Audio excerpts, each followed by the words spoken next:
on, my soul shudders as I think about being damned to hell if I was ever part of something like that, or abortion, or any of it. And I'm not judging people that were part of bad things on accident who were deceived, but to have the knowledge of good and evil, to know what's bad, to know what's corrupt, to know what's anti-human, and then to decide to join with it, like the UN and others have done. If you just joined us, I'm going to bring this up with one of the biggest NSA whistleblowers ever, one of the first, Wayne Madsen.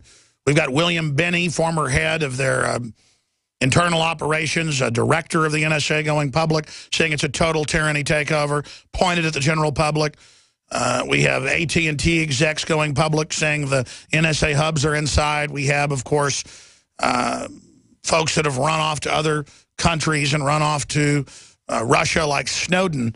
But Madsen is really the original guy that testified to the EU Parliament, the British Parliament, to Congress and others, who really knows how deep the rabbit hole goes from day one. He's kind of a clearinghouse.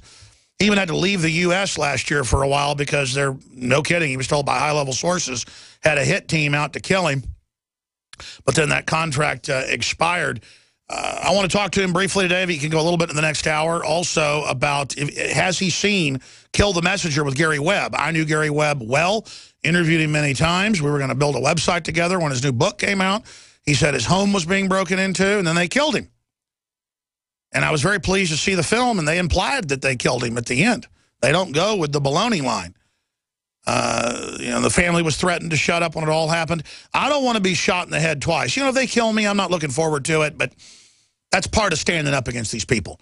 That's part of being a warrior. I'm ready for it. I don't look forward to it, don't like it, but the only way you don't have fear is just deciding you're already dead. What I do care about, though, is not letting them lie and say that I killed myself. Torturing me to fill out a thing or threatening to kill my kids, all that stuff. I don't know what I'd do if they were threatening to kill my kids if I didn't fill out the suicide note. That's what they do. But I've just gotten myself ready for that. I'm not trying to be theatrical. They killed over 1 million Iraqis, the globalists did. They have been killing people all over the world. They have torture camps everywhere. They just want to sell us on going along with it. And I'm going to get into this with Wayne Madsen.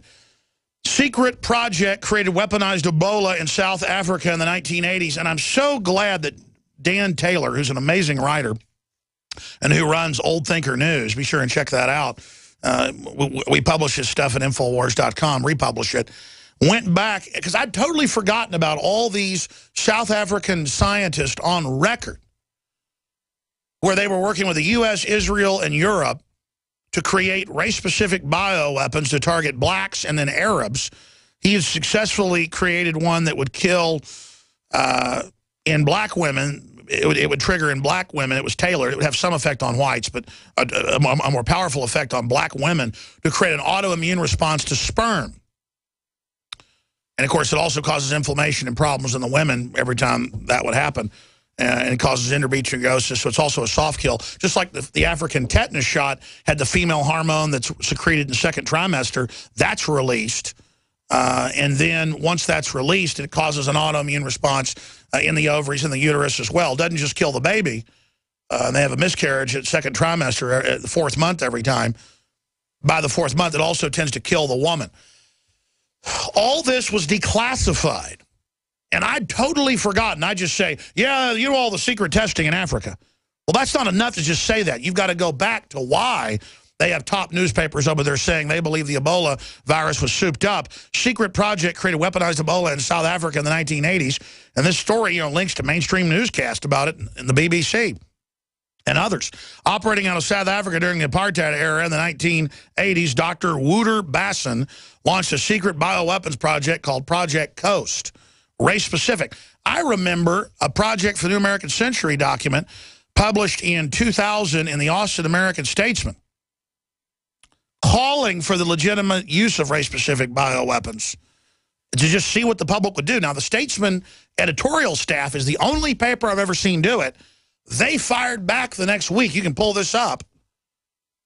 You can find it on LexisNexis or Google. It's like 14 years old. Just type in... I'm going to go to Wayne. I'm kind of wound up here. And the Statesman decried the call for race-specific bioweapons. That's the same group that called for staging terror attacks to bring in martial law. That's how dumb they think we are. Now, briefly, if you're watching me on TV, you notice this isn't just pure water, filtered water. It's also got the Survival Shield X2 in it, the Super Male Vitality, the Silver Bullet Colloidal Silver, and the secret sauce that should be here in the next month. I'll just tell you this. It's a very well-known vitamin that isn't very absorbable by mouth or even under the tongue, but is by injection. We're coming out with something. We're going to publish the documents on this and things that is a higher level absorption that you take as a liquid. Very special form of this, and it's secret, where we're having to get it trademarked and looking at patenting it and things. But the point is that this is going to be called secret something. I'm not going to tell you what it is yet, obviously. But your purchases support the broadcast. Whether it's the Oxy powder that just get a bottle, you're supporting the broadcast, and just see what it does for you, flushing out your guts. Nothing like it that I've ever taken before. And I've done some cleanses before. Just nothing like it. It's over the top. Just try a bottle. I know you'll be a repeat customer and support the broadcast, but most importantly, support your immune system and your body's natural ability to fight things off. DNA Force. Survival Shield X2 is just as important in my medicine cabinet for the body's natural defenses as colloidal silver, maybe even more. Fluoride Shield for chelating, detoxifying. InfoWarsLife.com or 888-253-3139. InfoWarsLife.com, the very cutting edge of nutraceuticals. InfoWarsLife.com or 888-253-3139. Now, John Bound has a report that we're going to post on Infowars.com in the next 20 minutes. And next hour, I'll premiere it here on the radio, dealing with the fact that the CDC is now saying Ebola is now living 42 days, not 21. Details of that coming up. But Wayne Madsen of WayneMadsenReport.com, author, researcher, journalist, he broke the D.C. Madam story, got her on the show right before they killed her, speaking of that. So this is very serious when I talk about death threats. And I mean, there's a reason Glenn Beck now has a security team of 50 people. He's given into the fear, and I feel so sorry for him. I won't do that. It's all in God's hands. But the system is threatening and doing a lot of dirty tricks right now. They got people in government, out of government. It's amazing. They're making their move. Don't let that intimidate you. If you're low-level fighting the tyrants, you're under the radar, in my experience. It can do devastating damage in the info war. So don't let their intimidation work on you. I don't talk a lot about this stuff because I don't want to do their work for them. But I believe you're not cowards and will take action and get prepared to speak out. But the enemy is moving on all fronts. Wayne Madsen, where would you say we're historically right now, A? And then B, I want to look at Ebola because we've got an International Business Times article, CBS, you name it, are attacking us, that we dare say that it could be made in a bioweapon lab, when the West has admittedly been weaponizing Ebola, not just South Africa. I mean, we'd have to be crazy not to at least look at that. So what's your take on Ebola? And then we'll move into a lot of other areas. Thanks for joining us. Okay, Alex, good to see you, hear you again. But anyway, I have a story up today on Ebola. If we remember, the first outbreak of Ebola was in 1976. In then Zaire, now the Democratic Republic of Congo. If you remember, back then, the news reports at the time, including the CBS, NBC, ABC, all said this is a terrible disease. It causes the organs in the body to turn into a jellified mass. It's 88% fatal. There were outbreaks at first in southern Sudan and then in Zaire. Then we were told that it was contained in these hot zones. There was even a movie made about it with Dustin Hoffman called The Hot Zone, about the outbreak of this hemorrhagic fever in Reston, Virginia. There actually is a Reston form of the Ebola virus, but it's supposedly the least harmful. But it is airborne, if that's the one that got out in '89. The original World Health Organization reports out of Zaire in '76 said it could be transmitted by airborne means. That's not me saying that. That's the World Health Organization.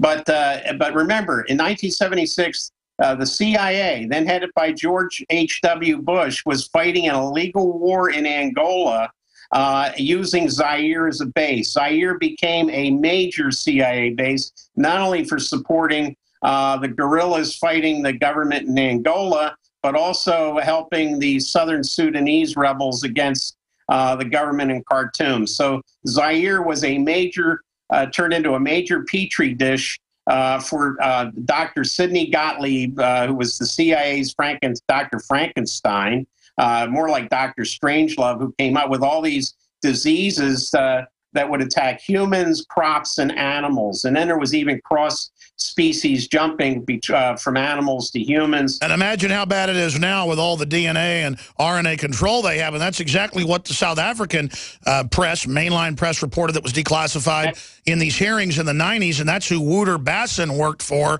was just a front for the CIA. And let's not forget Israel. Israel has admitted to some of the fact of working with him. Right. And I'm glad you mentioned Bassin. Project Coast. He was Gottlieb's South African counterpart, and Bassin. Remember, Stephen Hatfield was identified as a person of interest in the anthrax a postal mailing